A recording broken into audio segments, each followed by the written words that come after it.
to be here with you guys today. So it looks like we are live, and let's go ahead and get started because I know that your time is precious. So welcome Yeah. back to Grace.Filled Homestead. My name is Christy, and I have grown flowers for 3 years for myself and really more homesteadish. And this will be my first year as an official farm. I just got my farm number and as a cut flower farmer. So I have been following Alex here for along her journey for a while here, and I Yay. just thought she has so much to share. She's such a wealth of knowledge, and I would absolutely love to chat with her. So I asked her to be my first guest here on this new series, Talk to Me Thursday. She said yes, and here we are. This is a place where we can connect with like-minded people that are passionate about the things that we do. And for reference, I'm in zone 7B, which is Virginia. And I'm talking to people with different specialties and different zones. So my channel's name, Grace.Filled, comes from my favorite scripture, which is His grace is sufficient for me. And I hear that Alex's name has a very special meaning too. So let's turn it over to her and hear about her name and her flower farm. Yeah, thank you for having me. I'm so excited. So our name, they say in like advertisement and stuff, like you want a name that's like recognizable and easy. And so of course, like I completely broke the rules and our name is in Latin, which is like, okay, sometimes I have to spell it phonetically, but it makes for great conversation points. So it's pronounced Yeah. Coram Deo, and Coram Deo is Latin for before the face of God. And it's a theological term to describe that everything we do is in his presence, but it's also under his authority and for his glory. And so those are great ways that Eric and I raise our children and in our marriage, but then also in our business, because we're dealing with growing his beautiful creation. And that comes with it, his guidance. And so he's watching what we do. It's under his authority. And I do think scripture gives us ways that we are supposed to tend and care for his creation. I don't think that we just get to do whatever we want when he gave us dominion. And so his authority is also there in how we run our business and how we care for the plants and our soil. And then it's ultimately for his glory. And so he grows the flowers ultimately for us. He will grow and prosper our farm if he chooses to. If he doesn't, it is still good and gracious, and we will trust his plan. But the name of the farm really set the tone for our purpose, and it also just, keeps us in check. It's a good reminder of like what we're doing and why. Yes, that is so beautiful. I love all of that. Oh, that is so beautiful. I just wanted to say hi to walking into her. Let me know if you can hear us and see us well. Very good. Okay, so I want to kind of get into how it all started for you. So, I've watched probably three-fourths of all of your videos. I don't always get to comment. Sometimes I'm cooking kitties, all the things, but I'm watching and I'm Love it. following them and I'm supporting and loving you from afar.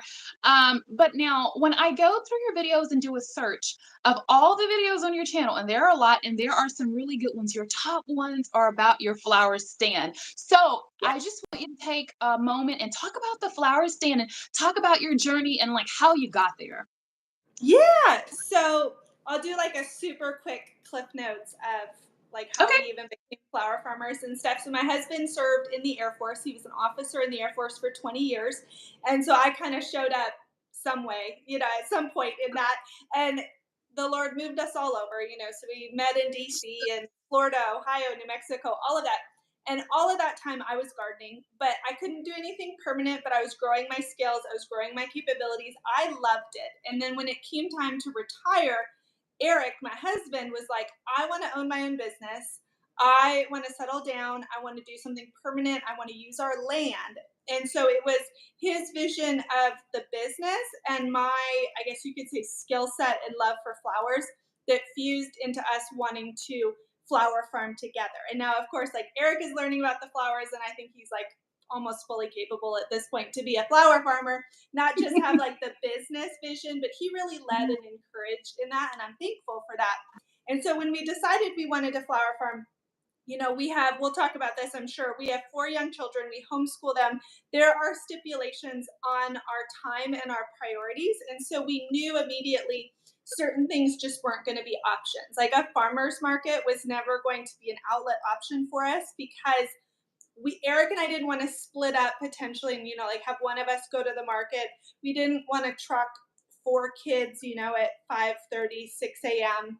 every Saturday to have little boys and wiggle butts sit quietly at the market. We wanted to stay home, so that kind of was off the table. And we talked about the florist stuff and kind of what goes into the wholesale world. And so we're narrowing it down, and we were like, well, let's just try to sell from the farm because we have a beautiful property. It's on a wonderful road.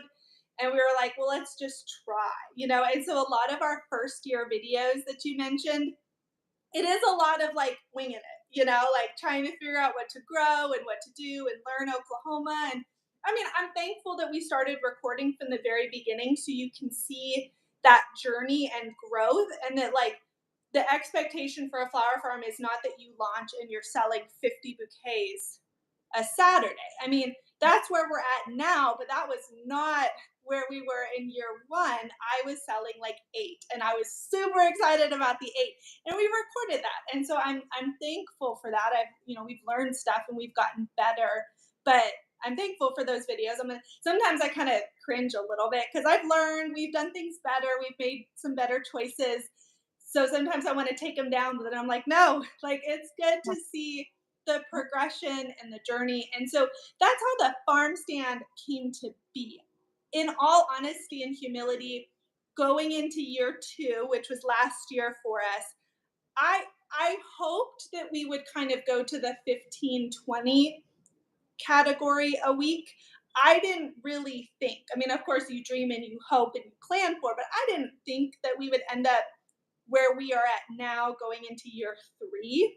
So that's super exciting how the flower stand has grown. And now, instead of saying like, okay, the flower stand's going well, let's tack on now other ways to sell.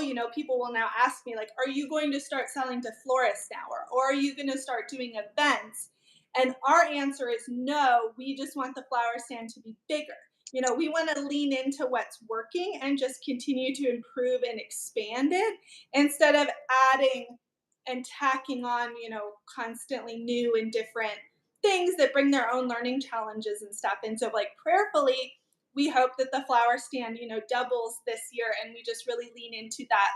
It's kind of what we're known for, what people get used to here locally. We're starting to hear people in like Tulsa, which is about 30, 40 minutes away from us, like talk about us and being like, you should go check out that flower stand in Claremore. And if we were a farm that sold 5 different ways, I'm not necessarily sure we would get that sort of reputation and be able to have such an increase in opportunity to sell for people outside of our smaller town. So we are going to continue to kind of be like the flower stand farm. So you'll probably see lots of videos.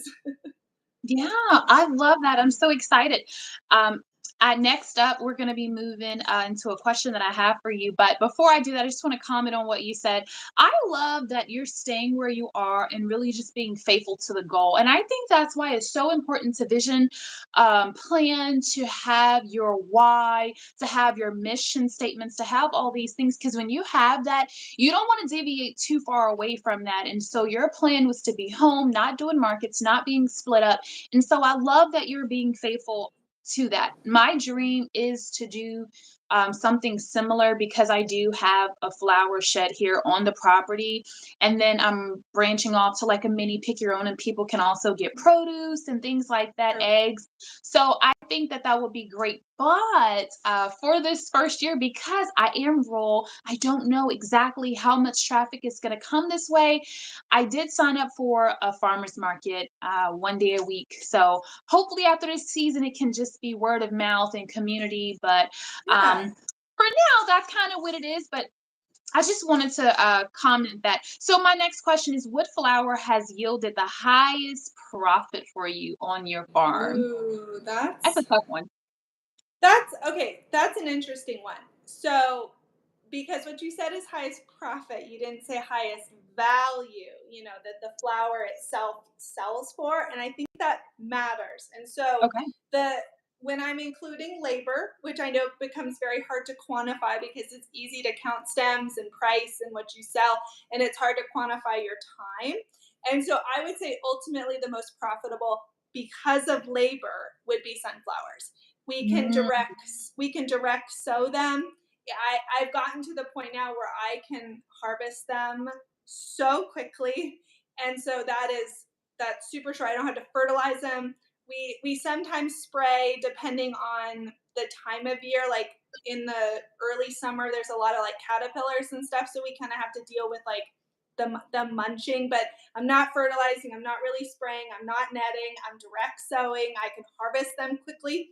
And then the best part is because they're such a short crop, 55, 60 days, and our season is so long, we can mow them down and flip the bed and get another round in. And that's hard to do on a lot of other crops. So we charge about $2 a stem for our sunflowers, which is certainly not the most expensive flower on our farm.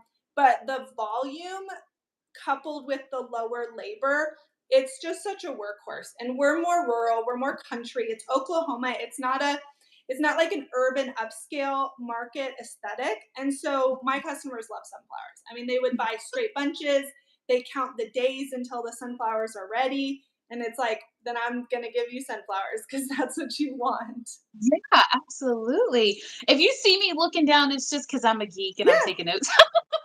I love it. I love Okay. it. So, okay, let's stay there for 1 second, and then we're going to move on to the next question, which is talking about investment. Let's stay here for just 1 second. So, Okay. sunflower um, would be if you take this path, right? So now, what if we were looking at price per stem? Then what would be the most profitable? So, as far For as time and yeah, value, as far as demands, like you're going to sell every sunflower that you grow. Okay, so yeah. let's talk about now value, maybe stem value, since the sunflower was $2. Yeah. So our most expensive flower would, because our peonies are not ready yet. So when our peonies are cuttable, it'll be peonies. Those will be like 350 a stem. Probably, I'm gonna probably charge. But right now it would be Lysianthus, which when I'm making the bouquets, I put more at like $3. Depending on, is it a side bud or is it like the main one that has just like five, buds ready to open on it, really primo. That's usually about $3. I will price our ranunculus at about that. We haven't sold ranunculus yet. This is our first year selling them. I grew them last year kind of as like a trial to learn to grow them before I invested, in much more. So I would say ranunculus and Lizzie's, so kind of like the spring fancy flower and the summer fancy flower are our most expensive. Yeah, and I Okay. think our customers recognize that. I think they can see that it's special mainly because none of them are going to have it in their own garden. So it's not the sunflower, the zinnia, the basil that they're used to. And they're like, my granddaughter grows zinnias, or, something they can recognize it. And so it's a little more accessible to them, which I do think kind of like brings the perceived value down a little bit. No one that I've ever talked to in our stand has ever grown a Lysianthus, let alone most of them never even heard of it. They think it's a rose or they think it's a gladiola. And then the ranunculus, the queen of spring, is very hard to grow in Oklahoma with our conditions. So it allows us to really lean into it being like so unique and special and expensive and that sort of thing. We don't grow dahlias. If you watched our video about dahlias, you're probably wondering I like, why don't. isn't that your most expensive? We don't grow No, them. you told me. Yeah, Well, not me, I but said, us. You yeah, told me you were yeah. talking I directly to me, told all Christy. of you to stop wasting time You on were like, dahlias if Christy, they're we not don't grow good. dahlias. Yeah.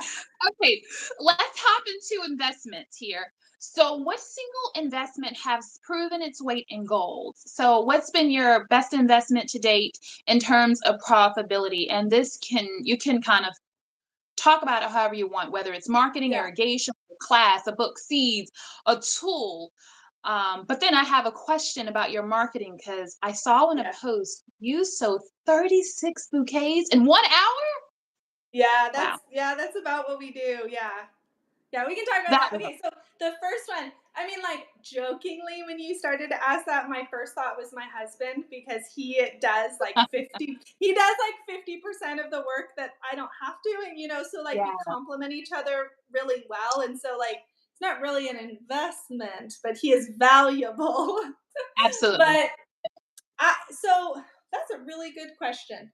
Um, I think, it'd be interesting. Like, how am I going to say this? It's not an investment in the sense that I spent money, but I do think we have saved a lot of money on our farm by truly listening to the advice that the older farms are saying, which is grow less varieties and sell in less avenue streams. I think that we have saved a lot of money from loss and frustration and burnout and product left in our field rows because we really took that advice to heart. And I think what happens is actually the opposite. I think newer growers ignore that advice for various reasons. And then they end up with a lot of loss because it's super hard to learn how to grow 20, 30 different flowers competently, professionally, at the same time. That's hard to do. I think they ignore it because they think like, well, I don't know what my customers will like, so therefore I have to trial all of it. Well, what ends up happening is, you have 5 stems of Nigella there, and you have a half a bucket of bachelor buttons there, and you have some like wonky looking snapdragons there, and then you try to put a bouquet together. And it's like, yeah, you're trialing those flowers, but you're not ending up with any sort of consistent product to be selling to your customers who are only looking at the end product. Like they don't understand your growing discovery process that you're trying to go through. And so I think we ended up not planting too much. Our first year we grew on a 30 by 60 space. That's 10 rows that are 30 feet long. I think I had like 10, maybe 11 varieties. So therefore I had a lot of quantity of each of them because I wasn't breaking up my rows into like 10 feet of this and 5 feet of this. I had a full 30-foot row of marigolds. So I had a lot of consistent volume to make bouquets. And so my customers knew we were going to have flowers, not looking like sporadic. I just slapped something together with, what happened to be available. And so I truly think, even though this wasn't a monetary investment, I think us trusting and listening to the advice of those that are being profitable and have gone before us saved us a lot of money and time wasted. So now going into year 3, I don't think we necessarily look like the biggest average third year farm, to be honest, because we didn't waste a lot of time or money that we now, are investing, and things are getting paid off already, and we're going to hit profitability so much sooner. And so I feel like I'm a little bit of a broken record, but I just want to say to so many new growers, like, trust the veterans that they are giving you real advice that is going to put you in a chance to be profitable sooner. And if you think about it, like getting burned out, feeling defeated, feeling overwhelmed, having loss, spending money that's wasted, how is that a helpful business plan to get you profitable in the future? It's almost like, cutting yourself off at the knees when you start the race. That doesn't ever mean that like you can't add flowers or you can't add a sales avenue or you can't make changes. It's like, of course you can. But this notion that like you need to start with the entire Johnny Seeds catalog to start your Right. farm, I think is actually going to have you in a worse position come year 3 than if you started smaller and more purposefully. And that's what we did. I don't even know if we were totally cognizant of what was happening. That's just like we heard that advice and we decided to trust it and follow it. And now looking back, it's like, yeah, we saved a lot of money and a lot of frustration by kind of not doing what seems to be the template with the newer growers. So hopefully that answered your question. I kind of cheated because I didn't say something we spent money on, but we No, don't spend a no, lot of money. money saved is money not spent. And so I Yes. think sometimes that we don't think about that too, but I think that that is a win. And I think that's a great way to look at things, not just what am I buying, but what am I not buying? Not just what am I purchasing, but how am I Right. saving money? So I agree with you. Things are so much easier when you can do like a recipe, when you have, this flour, this flour, this flour, this flour, and you can just grab two or three, two or three, two or three, and boom, boom, Right. boom, and maybe a little bit of variety, maybe a little bit of Right. color according to what'll be there, and go versus trying to figure out what am I going to do with these two and these three, and how am I going to put it together? And you're Yes. right, it's taken so much more time. And I know people be like, oh, but I love to spend time on this, but time is money. And so the more time that you spend on a bouquet and handling it, the more you even handle it, the less value and the less that you're bringing in. So I really appreciate you sharing all that in full transparency. When you said that, I went to like my my pick your own was here, and my cut flower farm plans for the year was here, and I was just looking like, do I have like a lot of varieties? And for my pick your own, I have about 7 types, and then for my flower farm, I do have a few more. It is um maybe 12 to 15, but that is adding in some what do you call those? Not really fillers, but like grasses, like lemon Yeah. balms, basils, and things like that, Yeah. which can double as a herb or the flower. So, I all think right. staying under, I think as a newer, like first couple year farm, I think if you can stay under 20, like you're in a really good spot. Because also you have to remember when you're starting out, typically you're not starting out planting out like a full quarter acre or half acre. And so you have a slightly smaller plot that you're working with. And so the more varieties you add, you're just growing smaller quantities. And so you're going to be Right. in a much better position growing like a full row of zinnias than taking that same row and splitting it out amongst 3 different flowers. Obviously, if your space gets bigger and you grow and you're a year 5, 6 farm, you have employees, the decisions become different. But we're talking about like year 1, 2, 3. I'm trying this out. I have so much to learn. It's like pare it down. You can add on later when you are more competent and confident and your market is growing. You have people to sell these flowers to. It's like you can make changes. Of course you can. But don't start crazy. Absolutely, absolutely.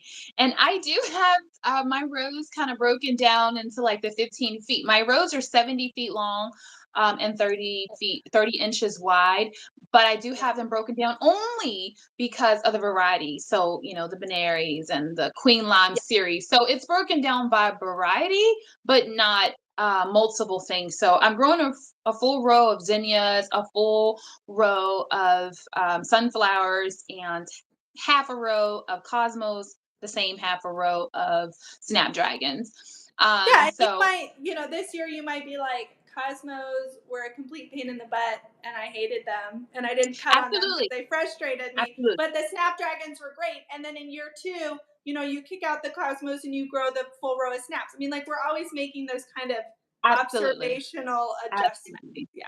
And I think the less you have, the easier it is for you to maintain notes and to just pay attention and be aware. So I grew Yeah. cosmos, dahlias, gladiolas. I grew those before, and I just loved them. I had such great success. They did amazing in the weather, Good. and I thought they were so beautiful. So I'm excited to try those again.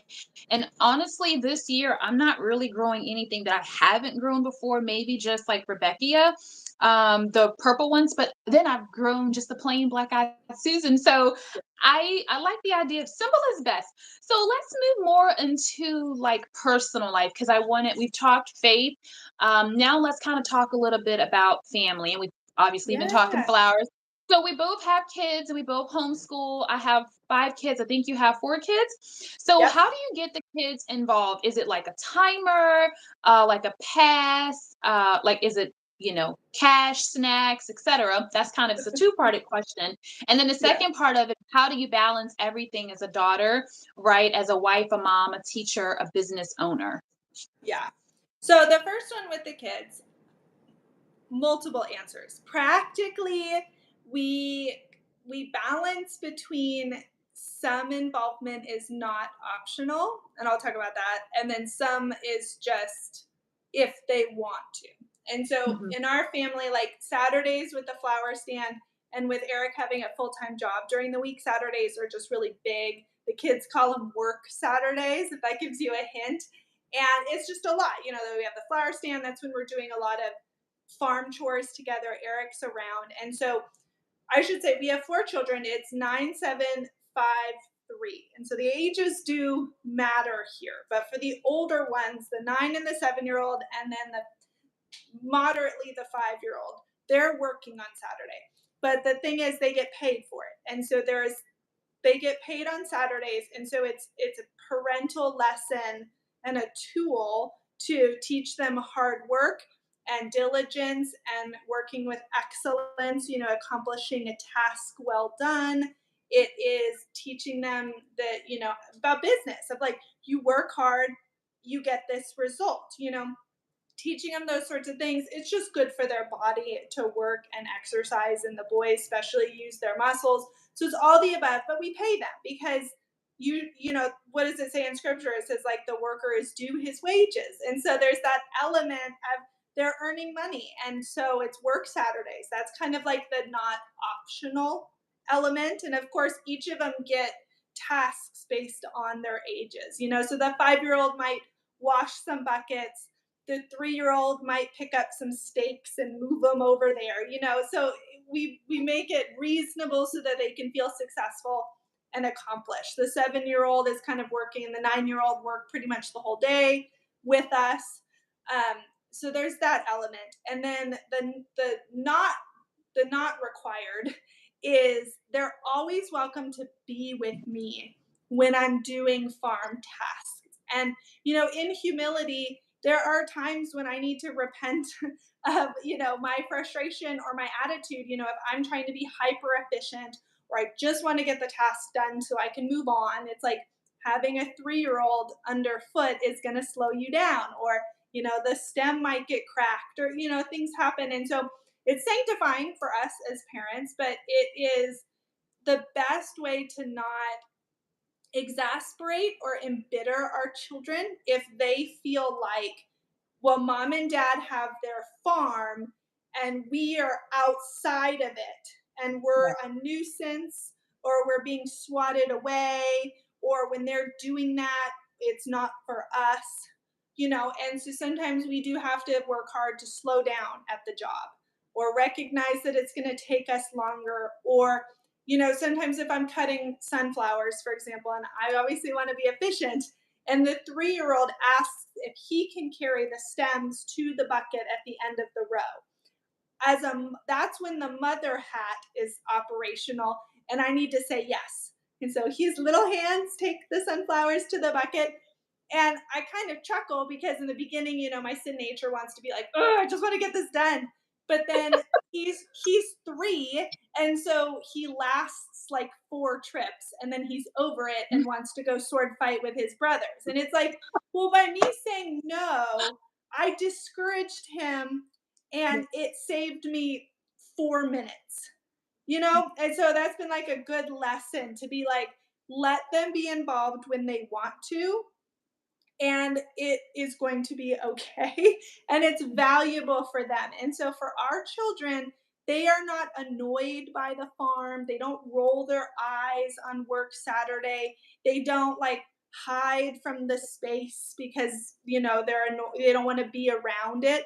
If I like today, I had to go open the tunnel because it was getting warm and sunny. And so the 3-year old was like, "Can I come?" If I was rude or frustrated or kind of like swatted him away, he wouldn't ask to be a part of those things. And so that's kind of my multifold answer of like, I think that you can use it parentally with a lot of great lessons that should be non negotiable and are just part of your parenting. Like they don't get to pick their own adventure all the time because there is discipline and obedience training and just good lessons for them to learn on the farm. But then when those aren't happening, I just need to be really open-handed with my time with them and my involvement when they ask to. Typically, what happens is we all go out together. I do a task. They're not super interested in it, but they kind of like play around me. So they'll be kicking the soccer ball or turning everything into a weapon. So they're near me, but they're not, actively doing stuff. And I encourage that, and that's kind of our process. And Eric does the same thing, especially with the boys. They tend to want to shadow him a bit more. And then my daughter tends to want to do some of the more girly aspects of the flower farming side of things. But to go to your second question, just about like balancing it all and priorities and stuff.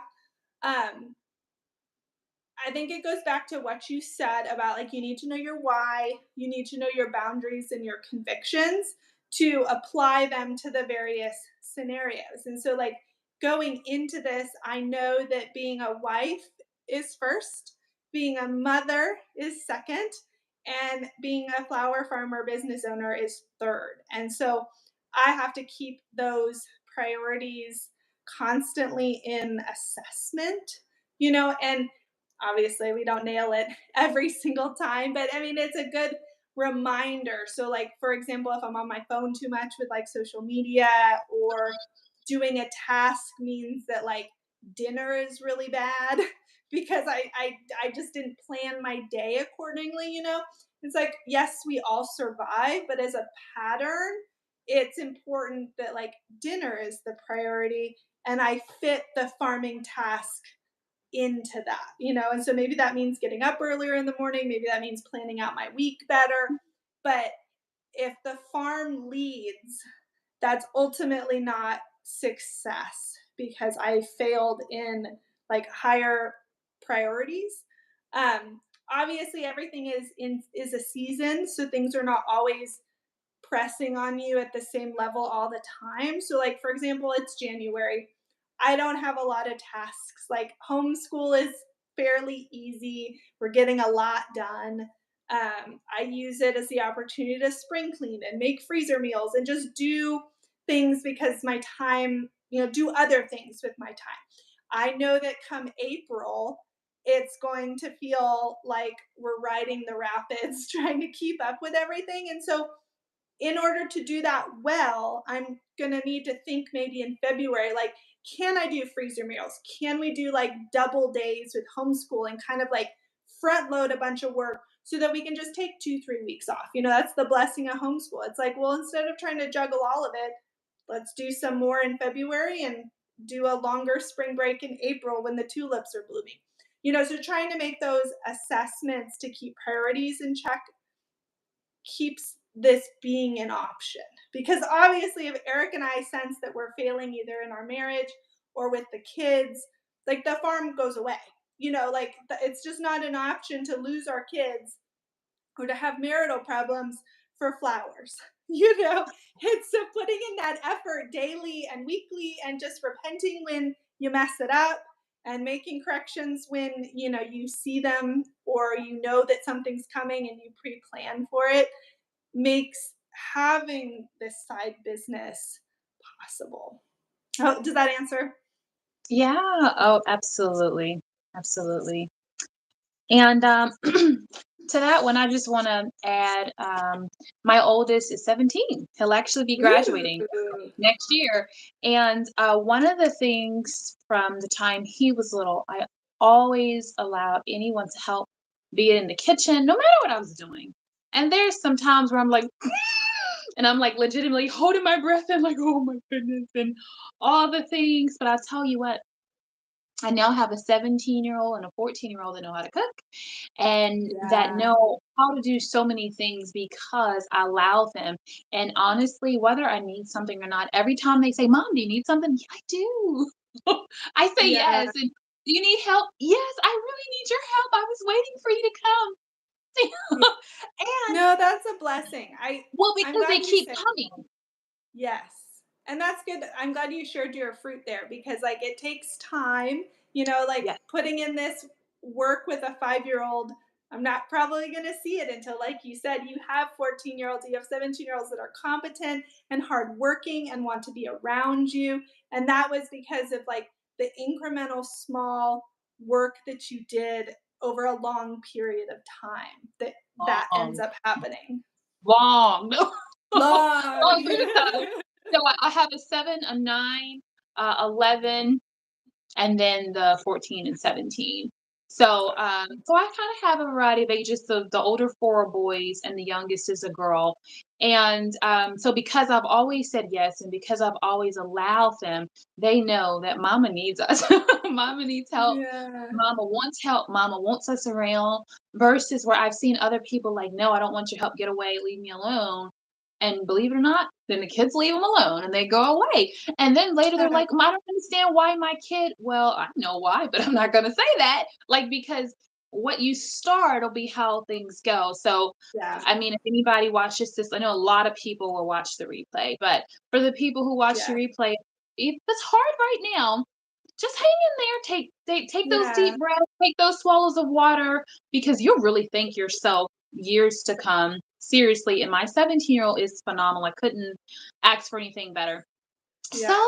And you're well, so and just add that too, like we are the parents. And so when there's nasty gram attitudes, like it's on us to teach them how to work through that. Because just like as adults, temper tantrums are not acceptable, you know, that's that's your job to help your kids work through. And so if they are just like annoyed or eye rolling or don't want to help you, that does become a parental thing. That, of course, my children are not many employees that put in like 10 hours a day. I mean, that's absurd. But if I ask one of them to take this bucket from here to there and we've got an attitude, that's a parenting issue. That's not flower farming help.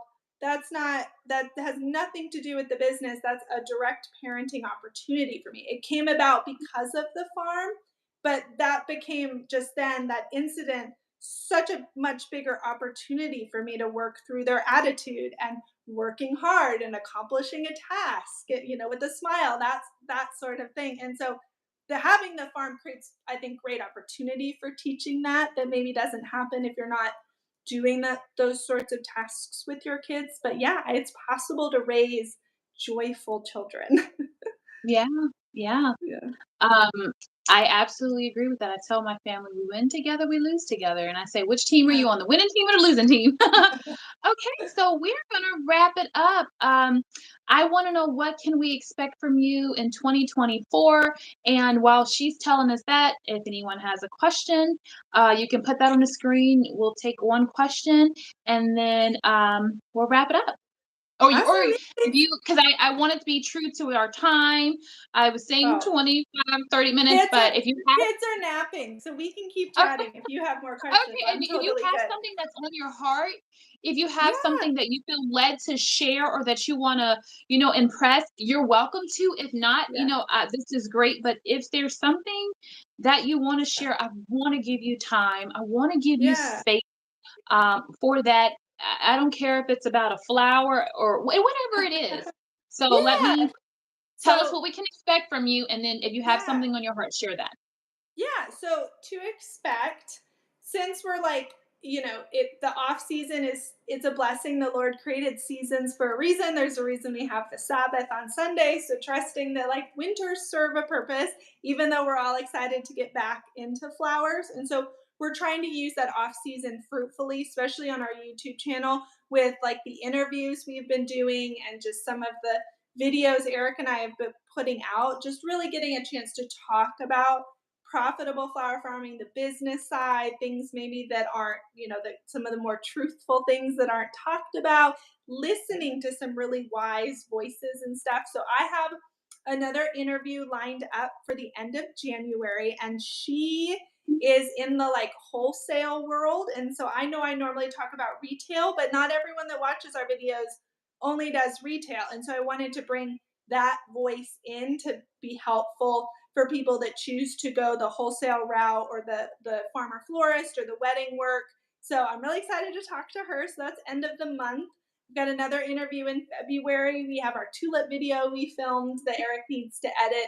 So lots of, over the next couple months, just talking kind of like meta flower farming, like all of that. But then once March hits, I hope things are blooming and we open the stand kind of like second, third week of March. And so the videos will shift to just sharing like what's blooming and how the flower stand's doing. I want to do videos on like harvesting efficiency and some more bouquet making formula and efficiency videos.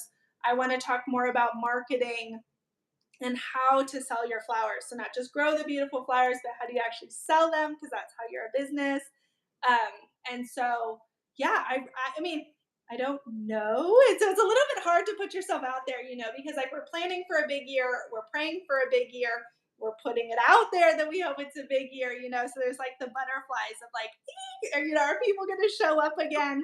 I think they will, but I'll be curious to see what the Lord does on our farm, if he continues to grow it or he just kind of says like this is the size that you guys should stay at versus continuing to grow and expand, because that brings with it other challenges and stuff. But our desire is to be honest and open with what we're learning and what's going on our farm as a way to be encouraging to those that want to start a flower farm or in the early years.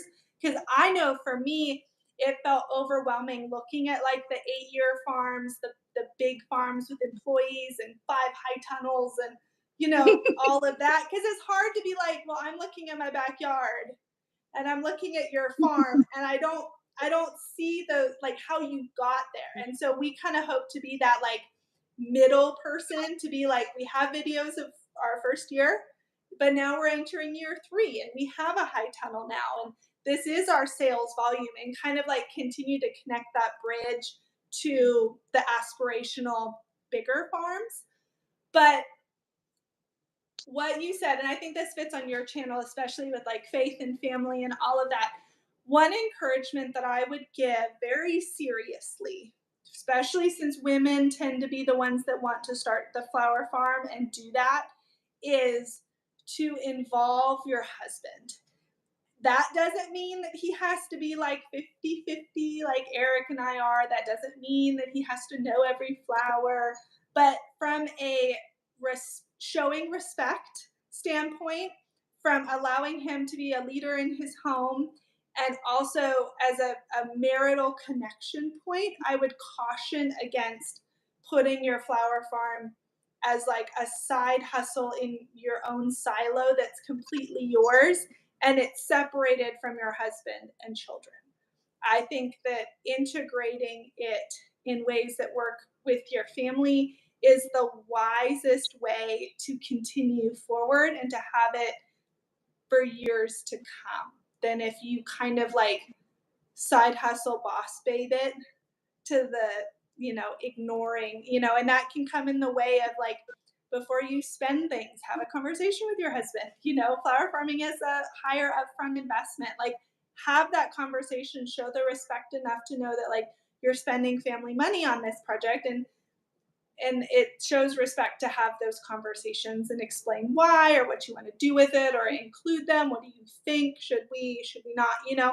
And we already talked about how to involve the kids, but from a marital standpoint, with the faith element involved, don't cordon him off from it. I just think long term that is unwise, or at the very least will, I think, create an unhealthy division in what you're doing, in the same way that like if he had something he was doing and spending money on and you were not allowed to have any involvement, any say, that would be hard, that would be frustrating, that could cause unspoken bitterness, and you don't want to do that, especially when it's flowers. And like, this can be a beautiful and a wonderful thing. And I know I'll probably get blowback on some of that in our age, but just unashamedly show your husband respect and love by including him in the ways that are appropriate, if this is your dream and something that you want to do. Hopefully I don't get you canceled for saying that. No, you're not getting me canceled.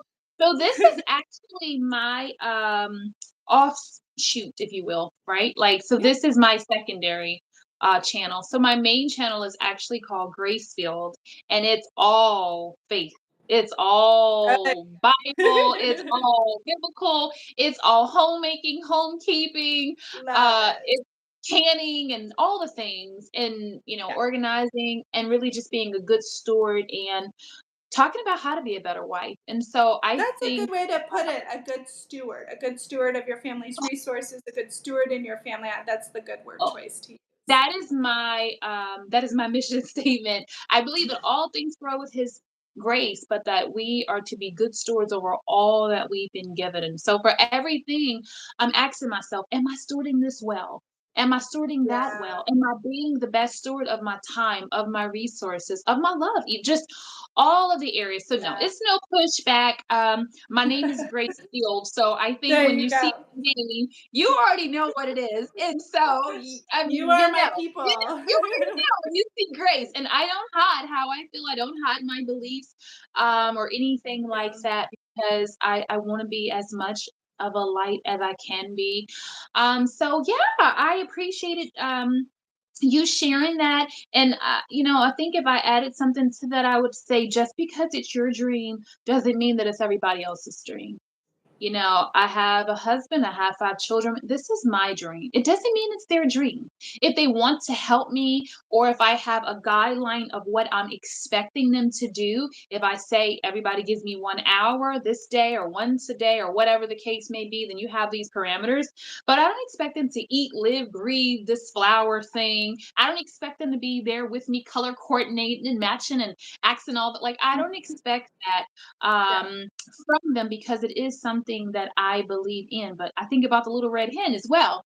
She's like, "You didn't want to help me do Ooh. it." So Yeah, I don't you know, understand you that. didn't help me, no. No, no, no, but seriously, we are the kids are considering themselves like the entrepreneurs, and so, this Yeah. is helping them where they can save, give, spend, the money and things that they have been given. So I just wanna say thank you. So I didn't see any questions, so I just wanna say thank you so much for being here. I really hope that this encouraged, inspired, and motivated people, because that really is the hope and the goal of all my videos here and my main channel.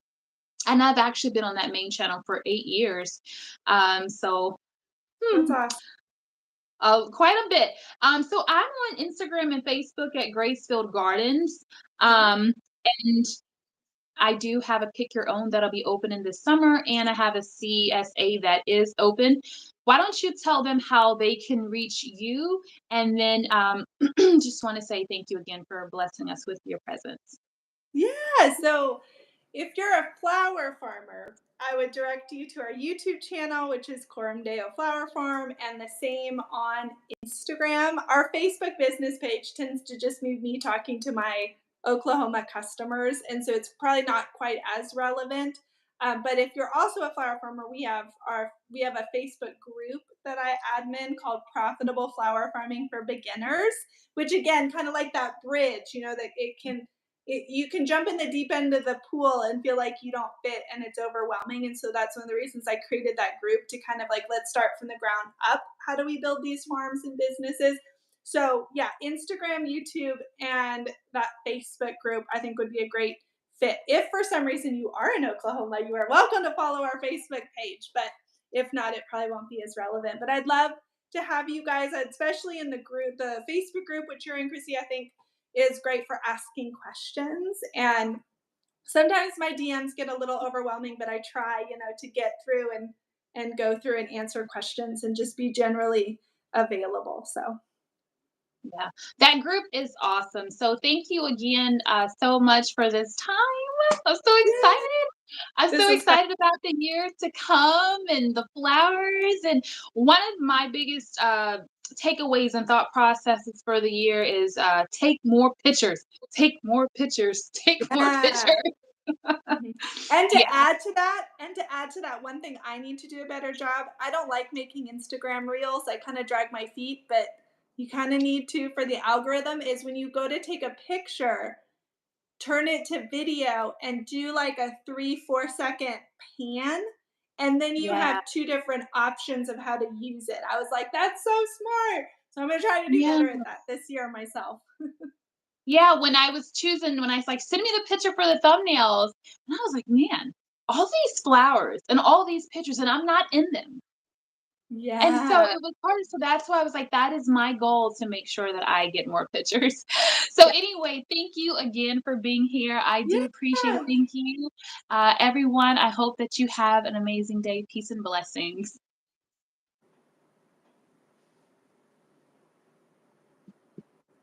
I know, right? Always ending it.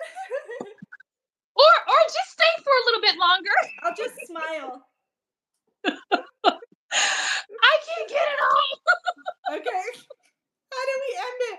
Because I'm afraid of, well, I guess I could leave, right? Should I click the X? I'll stay because I don't want to mess it up for you. Okay. All right. Does it I've say end? maybe um should we just end the stream? I think that'll be good. Yeah, do Okay. end the stream.